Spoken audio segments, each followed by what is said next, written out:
안녕하세요, 사장님들. 너무 반갑습니다. 잘 들리시죠? 네. 어, 이렇게 저에게 너무 좋은 기회를 주셔서 정말로 감사드리고, 오늘 저녁 제가 시스템 4분면에 대해서 준비해 봤습니다. 우리 사장님들과 함께 재밌게 나누고, 우리 모두의 사업에 도움이 될 수 있는 좋은 시간이 됐으면 좋겠어요. 저희가 4분면, 우리 뉴스킨에 들어오면 누구보다, 어떤 것보다 많이 듣는 게 아마 4분면일 텐데, 시스템 4분면 들어보신 적 있으신가요? 어, 제가 시스템 4분면은 사실 작년 연말에 제가 올해 목표를 세우면서 제가 작년에 어떤 것을 잘 못했고, 무엇을 잘할 수 있을지 고민하다가 저 혼자서 이제 끄적끄적 거려보고 생각해 봤던 거예요. 우리 모두가 시스템을 대할 때 어떤 마음을 갖고 있는지를 생각해 볼 수 있는, 그리고 이번 랠리를 어떤 마음을 갖고 바라볼 수 있는지 생각해 볼 수 있는 좋은 시간이 됐으면 좋겠습니다. 그 이야기를 하기 전에 제가 여러분들께 한 가지 소개해 드리고 싶은 비행기가 있습니다. 세상에서 가장 큰 여객기라고 하는 건데요. 바로 에어버스사에서 나온 A380이라고 하는 비행기입니다. 제가 해외 출장을 다닐 때 이 비행기를 몇 번 타본 적이 있었는데요. 사실 저에게 있어서 비행기라고 하는 거는 1층짜리의 어떤 비행기의 고정관념이 있었는데, 이렇게 2층이 있는 걸 보고 굉장히 깜짝 놀랐었던 기억이 아직도 있어요. 여기 사진을 보면 2층에도 창문이 있잖아요. 그래서 비행기가 사실 들어가면 2층이 돼 있더라고요. 네, 들어가면 철저하게 1층과 2층이 분리되어 있습니다. 2층은 이제 비즈니스 클래스와 퍼스트 클래스가 사용하는 곳이고, 1층은 이제 이코노미가 타는데요. 이 비행기가 처음에 출시됐을 때 여러 가지로 굉장히 많이 유명했었습니다. 뭐 아주 많은 것들이 있었는데요. 첫 번째로 이 비행기에 쓰인 도장, 우리 페인트의 양이 미켈란젤로가 그 성당 위에 그린 벽화를 97번이나 그릴 수 있을 만큼의 어마어마한 양이 들어가는 비행기입니다. 면적이 얼마나 큰지 아시겠죠? 그리고 딱 보시면 알겠지만 이 고래, 가장 크다고 하는 이 고래가 두 마리가 붙을 만큼 큰 이제 사이즈예요, 길이가. 그리고 여기 비행기를 만들어서 처음에 이 호주에 있는 비행사가 이 비행기를 구매를 했었는데요. 거기에 들어가는 비용이 어마어마하게 많이 비쌌다고 합니다. 우리가 모두 알고 있는 시드니에 있는 오페라 하우스를 13개를 살 수 있을 만큼의, 그러니까 그 정도로 비용이 비싸고, 보시면 무게, 양 옆에 사이즈가 약 30층짜리의 아파트만한, 그러니까 어마어마하게 큰 비행기였어요. 단순히 크기만 한 게 아니라 여기에는 사람이 약 853명이 탈 수 있는데요. 2층에 있는 여러 가지 뭐 샤워 시설부터 해서 정말 개인적으로 사용할 수 있는 모든 시설들이 다 포함된 거라, 뭐 승무원은 물론이고 모든 사람들, 이렇게 큰 비행기가 신기한 거는 이제 하늘을 뜬다는 거죠. 이게 뜨기 위해서는 사용된 재료부터 해서 모든 것들이 최첨단 과학이 다 동원된 거라고 해요. 연료의 효율성을 높이고 또 무게를 가볍게 하면서 튼튼하게 만들 수 있는 이 모든 기술이 다 들어가 있고, 이 엔진, 이 큰 비행기가 하늘을 날아서 열 몇 시간을 날아가기 위해서는 또 어마어마하게 높은 수준의 엔진에 이제 파워가 필요했다고 합니다. 이 여행기가 정말 어마어마하게 유명하고 대단했는데, 이런 이야기를 들었던 적이 있었어요. 과연 그러면 이 비행기에서 가장 중요한 건 무엇일까? 제가 간단하게 설명드렸지만 많은 것들이 있잖아요. 이 비행기가 주는 훌륭한 서비스, 엄청나게 큰 크기, 가격, 첨단 기술, 반영된 소재, 정말 많은 것들이 있을 텐데요. 사실 이 비행기에 있어서 가장 중요한 거는 좀 어이없는 거예요. 그게 뭐냐면 어떤 것도 본질이 아닌데, 그 본질이 뭐냐면 바로 공기입니다. 당황스러우시죠? 공기가 왜 가장 중요하냐면, 비행기는 아무리 멋진 엔진이 있어도, 아무리 훌륭한 소재와 첨단 기술이 들어가 있어도 공기가 없다면 하늘을 뜰 수가 없습니다. 실제로 이 비행기가 하늘을 날 수 없다면 그냥 어디에다가 놓을 수 없는 커다란 고철더리, 아주 크고 비싼 고철 덩어리에 불과하겠죠. 제가 이 이야기를 들었을 때 우리가 가끔 눈에 보이는 너무나 커다란 것에 신경이 쓰이고, 그 뒤에 있는 가장 중요한 것들을 잊기 쉽다는 것을 깨우쳐주기 위해서 이 중요한 비유를 들은 적이 있었습니다.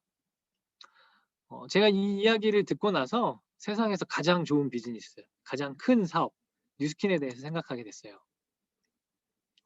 뉴스킨 하면 어떤 게 생각나시나요? 제가 처음에 사업을 했을 때 아이템을 가장 많이 생각했던 것 같아요. 우리 뉴스킨 하면 알아주는 것들, 우리 넘버원 제품이라고 홍보 많이 하죠. 그리고 사람들의 인생을 바꿔주는 제품들, 어마어마한 제품력, 뛰어난 훌륭한 최고의 에이지락 기술들이 들어간 제품들 생각할 수 있을 것 같아요. 또 제가 조금 그것을 뛰어넘어서 사업을 조금 공부하다가 나중에는 어마어마하게 멋진 그룹 리더, 우리의 사장님들, 그룹들이 생각이 나더라고요. 뉴스킨 코리아 하면 이런 분들이지. 우리 캡틴 혹은 다른 우리가 많이 알고 있는 뛰어난 리더분들, 그분들의 그룹들, 그들이 하는 활동들. 그런데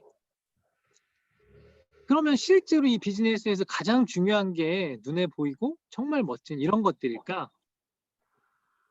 제가 아직도 너무 많이 부족하지만 사업을 조금씩 계속해서 공부하고 부딪혀보고 알아가면서 배운 것은 눈에 보이는 그런 멋진 것들도 아주 중요하지만 사실은 눈에 보이지 않고 우리가 매일매일 숨쉬는 데 필요한 것과 같은 이 공기와 같은 우리 옆에 있는 아주 중요한 무언가가 있다는 것을 알게 됐어요.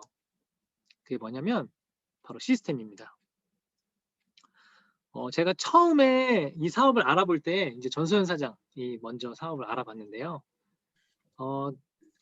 처음에 이제 항상 방에서 뭔가 혼자 핸드폰을 들고 뭘 하고 있더라고요. 제가 물어보면 뭘 하고 있냐고 물어보면 시스템을 참석하고 있다는 거예요. 안녕하세요. 시스템이 뭐지? 이런 생각을 되게 많이 했어요. 시스템이 도대체 뭐지? 물어봐도 시스템 되게 본인도 이렇게 시스템 사업 굉장히 초기였기 때문에 그냥 시스템이라고 부르던데. 제가 처음에 사업을 들어왔을 때에도 시스템을 참석하라고 하는데 사실 이것을 이해하기가 쉽지 않더라고요. 시스템을 우리가 좀 더 잘 이해하기 위해서 결국은 우리가 무엇을 원하는가에 대해서 생각해 볼 필요가 있는 것 같아요. 세계 최고의 프랜차이즈, 우리 모두가 알고 있는 맥도날드에 대해서 제가 공부해 보게 되었는데요. 여러분 혹시 아시나요? 사실 맥도날드는 처음에 프랜차이즈가 아니었습니다. 맥도날드 형제가 작은 가게를 차려서 햄버거를 차렸을 때 그때에도 맥도날드는 굉장히 그 동네에서 유명했다고 해요. 그런데 이게 지금 우리가 아는 것과 같은 프랜차이즈의 상징이었기 때문에 유명한 게 아니라 그 당시에 처음으로 이 패스트푸드라고 하는 거를 만들어냈기 때문에 유명했습니다. 많은 사람들이 실제로 가서 주문을 하고 30초 만에 프렌치 프라이가 나오고 1분도 안 되는 시간에 햄버거가 나오는 걸 보고 너무 신기해했다고 해요. 근데 이 맥도날드 어떻게 보면 작은 구멍가게에서 그 동네 사람에게 아주 유명했을 법한 맥도날드를 지금 우리가 알고 있는 맥도날드로 만든 사람은 그 창업자 맥도날드 형제가 아니라 레이 크록이라고 한 사람이었습니다. 이 사람은 그 당시에 믹서기를 판매하는 판매원이었는데요. 이 맥도날드에 있어서 관심을 갖게 된 경위가 되게 흥미로운데 보통 이 믹서기라고 하는 게 이제 한 가정에서 하나씩만 필요하고 사람들이 그다지 많이 사지 않았었는데요. 이때 당시가 이제 60년대였거든요. 어느 날 갑자기 이 맥도날드가 있는 지역에서 어마어마하게 많은 믹서기가 주문이 들어오는 거예요. 그리고 특히 맥도날드에서는 믹서기를 8개나 주문해 가는 거예요. 이게 너무나 잘 팔리는 걸 보고 궁금해서 그 동네를 가서 직접 이 가게를 찾아갔답니다. 찾아가서 보는데 이 형제들이 만든 이 패스트푸드라고 하는 이 새로운 아이디어가 너무나 대단해서 나는 이걸로 사업을 해야겠다라는 생각을 했다고 해요. 그가 사업을 결정하고 나서 했던 가장 중요한 건 뭐였냐면 이거는 프랜차이즈고 나는 프랜차이즈 시스템을 만들겠다라는 걸로 맥도날드 형제 창업주와 굉장히 많은 대립이 있었다고 해요. 그분들은 그렇게까지 키우고 싶은 마음이 없었거든요. 실제로 나중에 이 모든 판권은 레이 크록이 가지게 됩니다. 우리가 이제 김범준 사장님 강의나 다른 곳에서 들어서 알고 있는 이 햄버거 대학교가 바로 레이 크록으로부터 나오게 됐는데요. 이 레이 크록이라고 하는 사람은 시스템은 결국은 복제가 되고 복제는 결국은 레버리지를 만든다는 걸 알았습니다. 나중에 사람들은 이렇게 그를 평가했어요. 레이 크록은 맥도날드를 창조하지 않았다. 그는 단지 맥도날드 형제의 창의적인 시스템을 빌려와 프랜차이즈를 만드는데 천재적인 재능을 가진 사업가였을 뿐이다. 이 맥도날드의 예를 들어서 봤을 때 우리가 갖게 되는 가장 중요한 질문은 결국은 이건 것 같아요. 우리는 팔고 싶은지 혹은 복제하고 싶은지. 이 왼쪽에 있는 버거뱅이라고 하는 햄버거는 수제 버거집이고요. 제가 일하고 있는 사무실 근처에 있는 꽤 유명한 이제 음식 평가 사이트에 가면 굉장히 높은 후한 평가를 받고 점심에 가면 줄을 서서 먹는 아주 맛있는 햄버거 집입니다. 한번 가봤는데요. 사실 맛으로 비교하면 맥도날드하고는 비교할 수 없을 만큼 맛있는 것 같아요. 하지만 정말 100이면 100, 모든 사람한테 물어봤을 때 어느 것의 주인이 되고 싶냐고 물어보면 모든 사람이 맥도날드를 택할 겁니다. 왜냐하면 우리는 맛있는 햄버거로 몇 사람에게 파는 것보다 시스템화돼서 균일하게 동일하게 복제해서 만드는 이 맥도날드 햄버거가 우리에게 가져다 줄 수 있는 자유와 그 크기가 훨씬 크다는 걸 알고 있기 때문이에요. 결국에 우리는 우리 사업의 끝점이 정말 맛있게 햄버거를 만들어서 한 곳에서 줄을 서가면서 먹게 하는 햄버거를 팔 건지, 아니면 아주 맛있긴 하지만 누구라도 복제할 수 있는 시스템을 만들어서 모든 사람이 맛볼 수 있게 할 건지, 둘 중에 하나 우리 사업의 끝점을 선택하면 되는 겁니다.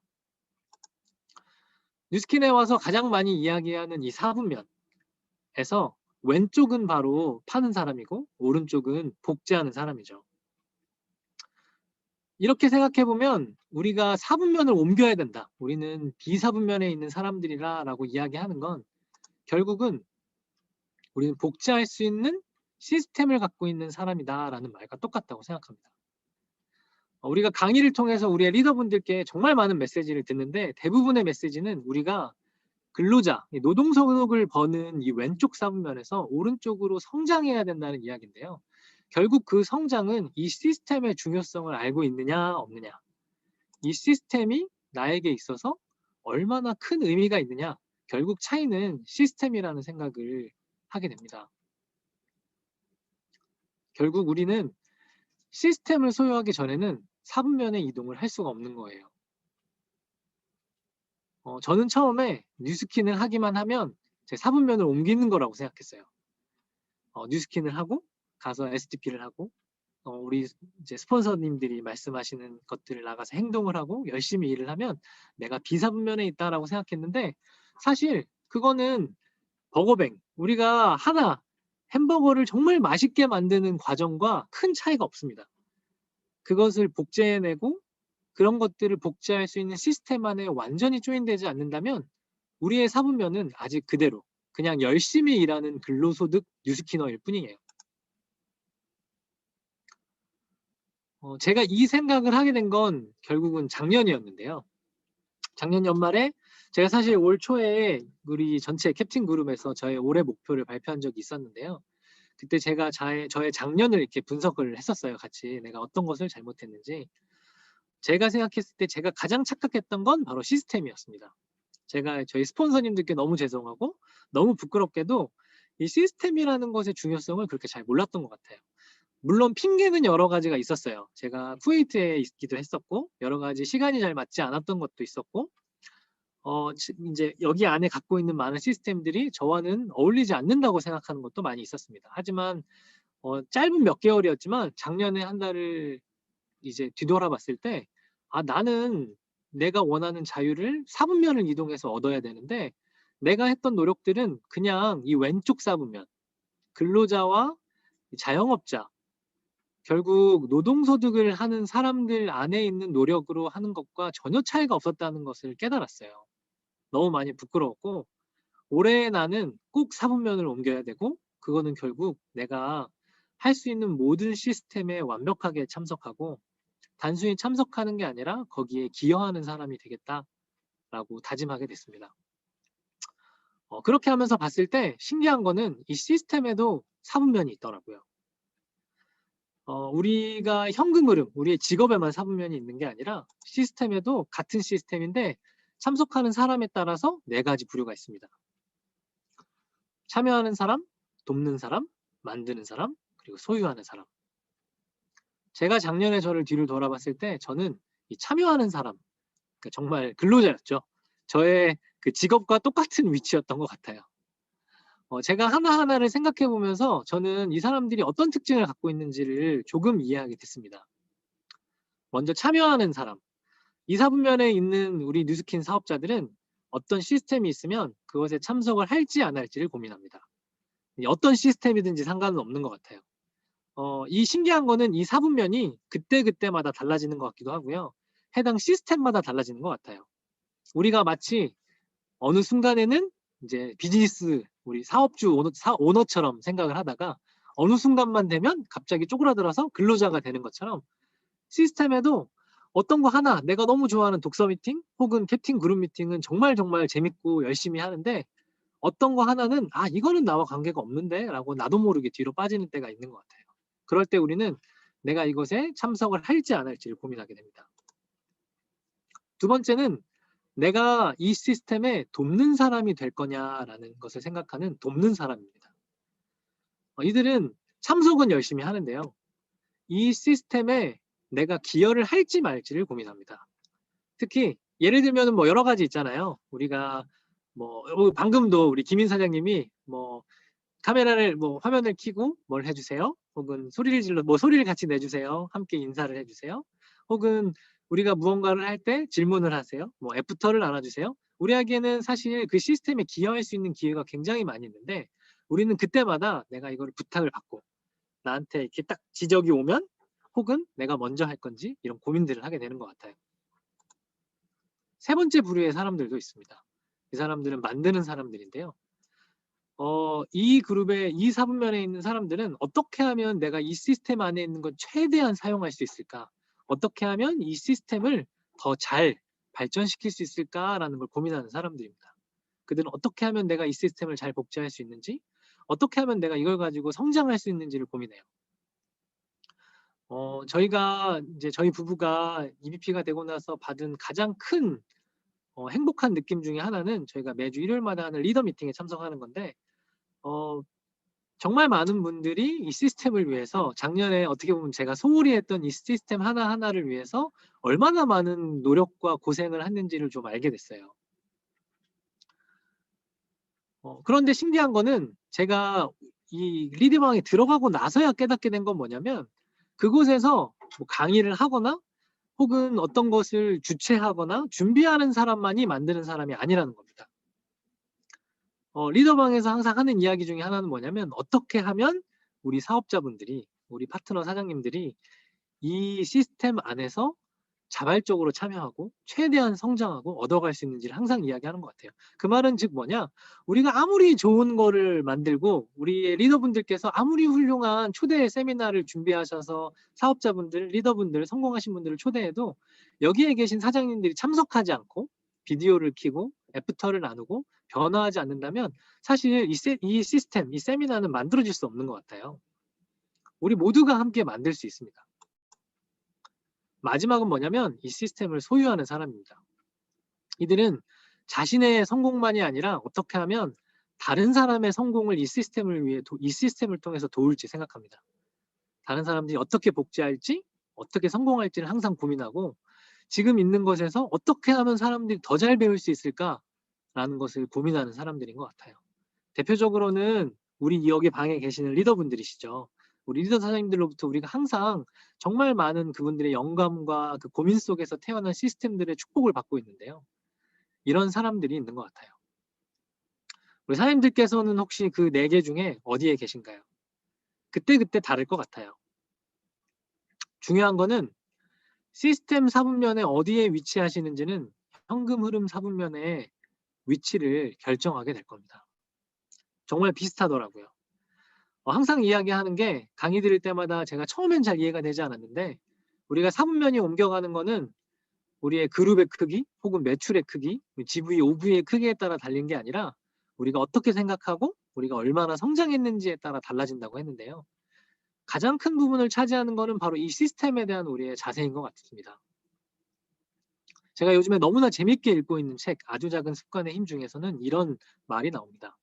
우리는 우리 목표의 수준으로 성장하는 것이 아니라 우리 시스템의 수준으로 추락하게 되어 있다. 저자가 이 이야기를 하면서 주는 비유가 있는데요. 완전히 어지러운 집. 이제 저희 집은 자주 그래요. 아이가 3명 있는데요. 정말 폭탄 맞은 집 같이 깜짝깜짝 놀랄 때가 있습니다. 이 저자가 무슨 비유를 드냐면 우리의 목표가 집을 깨끗하게 청소하는 것을 갖고 있다고 생각하자라는 말을 합니다. 집을 깨끗하게 청소하는 거는 우리가 한 번은 그렇게 할 수 있어요. 하지만 우리가 집을 깨끗하게 유지하는 시스템이 없다면 그 집은 다시 곧 더러워질 거라고 이야기합니다. 우리 사업도 마찬가지인 것 같아요. 저희가 한 번 열심히 하고 때때로 막 분위기가 타서 열심히 매출을 일으키고 열심히 초대를 해서 한 주, 뭐 2주 우리가 열심히 큰 훌륭한 성과를 낼 수 있을지 모릅니다. 하지만 우리가 시스템에 완벽하게 조인돼 있고 그것의 중요성을 완전히 이해하고 있지 못하면 우리는 우리의 시스템에 대한 이해도만큼 추락하게 될 거예요. 왜냐하면 우리가 초대한 분들이 시스템에 조인되지 않고 그 말은 내가 시스템에 조인되어 있지 않으면 내가 초대하고 가르치는 사람들이 조인되지 않을 거고 그러면 결국 남아있지 않을 거거든요. 결국 우리가 중요한 거는 선택인 것 같습니다. 자, 그럼 시스템은 언제 중요한가? 그룹 리더가 된 후에? EVP가 된 후에? 혹은 백만장자가 되면 내 그룹을 유지해야 되니까? 제가 회사를 다니면서 가장 인상 깊었던 저희 경영진의 말 중에 하나는 뭐냐면 제가 처음 입사했을 때 이야기인데요. 한 전무님이 이런 말씀을 하신 적이 있으세요. 여러분들 중에서 사장이 되는 사람은 1%도 안 될 거다. 하지만 사장과 같이 일하고 사장과 같은 영향력을 회사 일과 주변 동료들에게 줄 수 있다.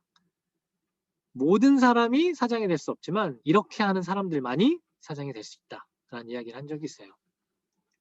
신기한 거는 뉴스킨으로 오면 모두가 사장이 될 수 있죠. 중요한 건 어떤 사장이 되는가가 중요한 것 같아요. 요즘에 저희 SNS 소그룹에서 재밌게 읽고 있는 백만장자 시크릿 중에서 이런 이야기를 합니다. 저자는. 부자가 된 후에 꿈을 갖고 돈을 관리하는 것이 아니라 꿈을 갖고 돈을 관리하는 사람이 부자가 된다. 자기가 겨우 1,000원, 10,000원 나는 돈이 조금 있으니까 돈을 관리할 필요가 없어가 아니라 조금 있는 그 돈, 그게 단돈 1,000원, 10,000원이라도 그것을 관리할 줄 아는 사람이 부자가 된다라는 이야기 하더라고요. 똑같은 것 같아요. 오늘 당장 우리가 백만장자가 될 수 없고 오늘 당장 하지만 우리가 오늘부터 당장 백만장자처럼 생각하고 행동할 수 있습니다. 우리가 오늘 당장 위대한 그룹 리더가 되고 이것과 같은 시스템을 만들 수는 없지만 우리는 위대한 그룹 리더와 같은 방법으로 이 시스템을 바라볼 수 있습니다. 여기에 계신 우리 리더분들, 저희가 너무 존경에 맞이하는 김경주 사장님, 김정수 사장님, 그리고 또 이길수 사장님과 정욱 사장님과 같은 리더가 오늘 갑자기 눈 뜨고 감았을 때 될 수 없죠. 하지만 그분들이 어떤 마음으로 이 시스템을 준비하고 계시는지를 우리가 짐작할 수 있다면 우리는 아마 그렇게 될 수 있을 거예요. 지금 바라볼 수 있을 겁니다. 나의 시스템에 대한 책임감과 자세가 우리 시스템의 수준을 결정하게 되어 있습니다. 제가 이것을 느낀 건 뭐냐면 제가 작년을 돌아보면서 제일 부끄러웠던 거는 저 같은 경우는 참 운이 좋게 우리 제 아내 전서연 사장이 미리 사업을 시작하고 있었기 때문에 처음 사업을 공부할 때부터 저에게는 사실 파트너가 있었어요. 중요한 것은 파트너가 있다고 해서 제가 갑자기 파트너가 있는 어떤 핀이 달린 사람이 되는 게 아니라는 걸 깨달았어요.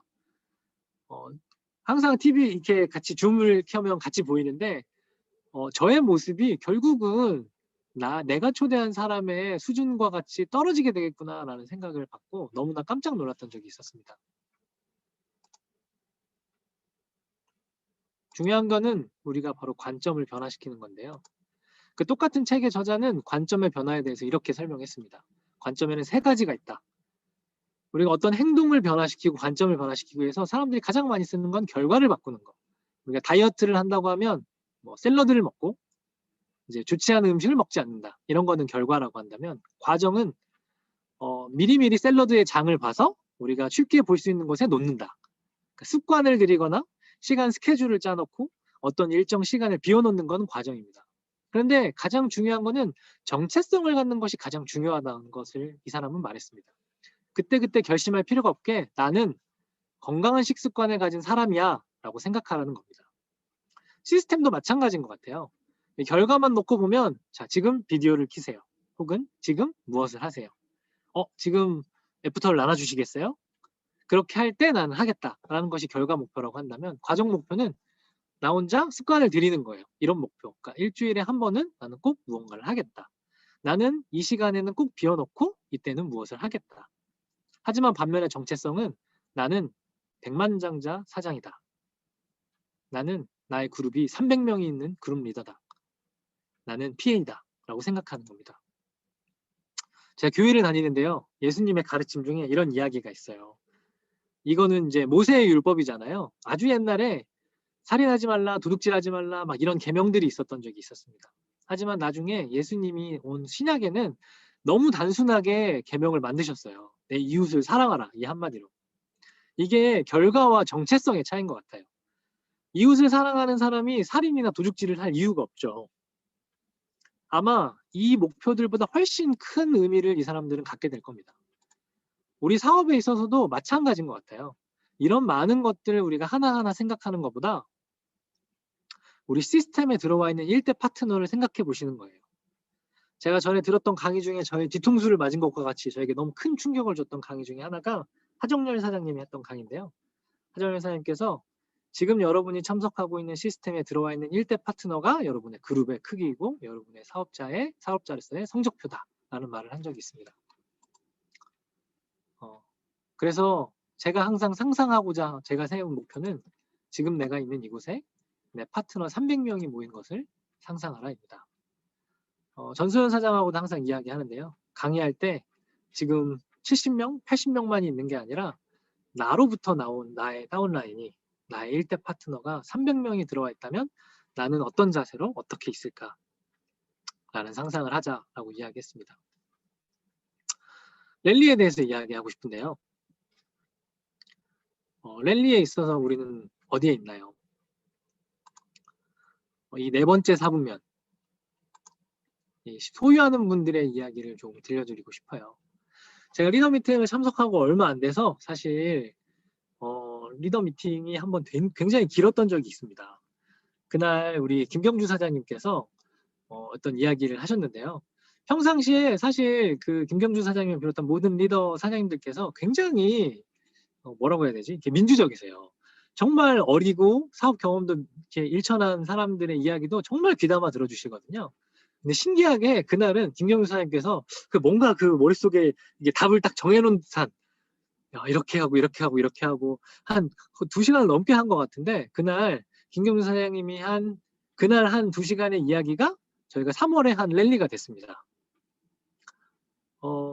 그날 그 미팅을 마치고 나서 제가 잠자리에 들었을 때 이런 생각이 들었어요. 이분이 어떤 생각으로 이 랠리를 준비하자고 하셨을까? 제가 그날 랠리에 있어서 총무 이거를 하는 어떤 하나의 책임을 맡게 됐는데, 그분이 바라보는 마음으로, 내가 총무지만 그분이 바라보는 마음으로 내가 랠리를 본다면 나는 어떻게 하고 있을까라는 생각을 하게 됐습니다. 단순히 참석하는 게 아니라 그분이 김용준 사장님이 이 랠리를 생각하고 마음속으로 그려보고 이렇게 하면 좋겠다 저렇게 하면 좋겠다, 그 꽤 오랜 시간을 고민하고 생각하고 하면서 기쁘고 즐겁고 가슴이 벅차고 몇 명이 올까, 누가 올까, 와서 어떻게 될까, 우리는 이게 되면은 2000 GVA로 사업자가 되는 이 시스템과 더불어서 우리 그룹에 무슨 일이 일어날까, 그분이 했을 법한 그 상상들을 하면서 저는 굉장히 감동을 받았었습니다. 또 다른 한 분이 있었어요. 또 다른 한 분은 사실 김경주 사장님과 어떻게 보면 우리 이 그룹 안에서 정반대 위치에 있는 분인데요. 실명을 공개해도 될지 모르겠지만 사실 김혜진 사장님이었어요. 제가 총무였기 때문에 그 매번 릴레이를 달고 입금을 해주시는 분을 확인했는데요. 사실 김혜진 사장님이 저는 입금을 잘못하신 줄 알았어요. 제가 누가 사업이 오래됐다 혹은 이런 걸 판단할 위치는 전혀 아니고 모두가 다 동일한 위치에 있지만, 사실 김혜진 사장님이 쉽지 않은 위치에서 정말 열심히 사업을 해오고 계신데, 개인으로서 초대를 한 분이 20명이 훌쩍 넘은 숫자였었어요. 사실 그 한 사람이, 제가 이제 총무를 하면서 봤을 때 그 2자릿수를 한 사람도 사실 별로 없었거든요. 그때 정말로 정말로 대단하다는 생각이 많이 들었습니다. 이분이, 그런데 신기한 거는 이제 그 입금을 하고 릴레이를 단 그 이제 분포도가 이제 뭐 처음에 또 있고 뭐 나중에도 있고 한데 이분은 정말로 골고루 시작부터 끝까지 정말 많은 분들을 초대하셨었어요. 제가 배운 것은 무엇이냐면 그날 제가 마음속으로 사실 김혜진 사장님으로부터 저는 가장 큰 가르침을 받았던 것 같아요. 그날 강의도 너무 좋았는데 내가 이분처럼 다음번에 정말 이렇게 해야겠다라는 다짐을 하고 제 파트너 사장님들과도 이야기를 하고 후원 미팅을 했을 때 그 이야기를 정말 많이 했습니다. 똑같은 랠리의 기회인데 각자 앉아있는 사분면은 다른데 우리가 그와 같이 할 수 있다. 우리가 꼭 김경주 사장님, 김정수 사장님, 우리 리더 사장님들처럼 그룹이 클 필요도 없고 GV가 클 필요도 없고 단지 우리가 열심히 행동하고 우리가 이 중요성을 깨닫기만 한다면 우리는 그곳에 갈 수 있다라는 이야기를 했던 것 같아요. 4월 랠리가 얼마 남지 않았는데요. 사실 이 박석범 사장님이 초대됐을 때 그날 저희가 일요일 날 리더 미팅을 하고 있었는데 그날 굉장히 늦은 시간이었는데 김경수 사장님이 그 운전하고 오시면서 이제 카메라를 켜시고 제가 이번 랠리에 박석범 사장님을 초대했습니다 이렇게 막 하셨었어요. 굉장히 늦은 시간에 우리 모두의 스폰서이신 우리 김경수 사장님에게도 상위에 있는 우리 스폰서님, 우리의 뉴스킨 코리아에 있어서 굉장히 뜻깊은 사장님을 초대해 주셨는데 그리고 또 김현경 사장님은 제가 개인적으로 굉장히 좋아하고 많은 영감을 받고 있는 분입니다. 이분들이 오시는 랠리는 우리에게 지금 어떤 사분면일까? 제가 강의를 준비하면서 박석범 사장님의 책을 주문해서 책을 읽었는데요. 이 이야기가 꼭 저한테 하시는 말 같더라고요. 약간 그 스폰서링 받는 느낌이었어요. 그분의 책에 이런 이야기가 있습니다. 당신이 부족한 것은 실력이나 끈기가 아니라 결단하고 행동하는 힘이다. 성공은 하루아침에 이루어지지 않는다. 하지만 하루 동안 도전하지 않았다면 그 어떤 변화도 추구하지 않았다면 당신은 성공을 기대할 수 없다. 눈부신 미래를 만드는 것은 오늘의 도전과 변화다. 이 랠리 하나하나 우리가 마주치는 시스템을 이 박석범 사장님이 해주시는 이 이야기대로만 할 수 있다면 저희가 곧 아주 큰 성공과 함께 우리의 꿈을 이룰 수 있게 될 거라는 것을 제가 많이 느꼈습니다. 제가 너무 좋아하는 말인데요. 우리가 열렬하게 상상하고 생생하게 꿈꾸는 것은 꼭 이루어지게 된다. 우리 캡틴 그룹 안에 있는 모든 사장님들의 꿈이 이루어지는 한 해가 되시고 4월 10일 랠리가 그 시작이 될 수 있기를 제가 간절히 바라봅니다. 많이 릴레이 달아주시고 제가 돈을 셀 수가 없을 만큼 입금 많이 해주세요. 감사합니다.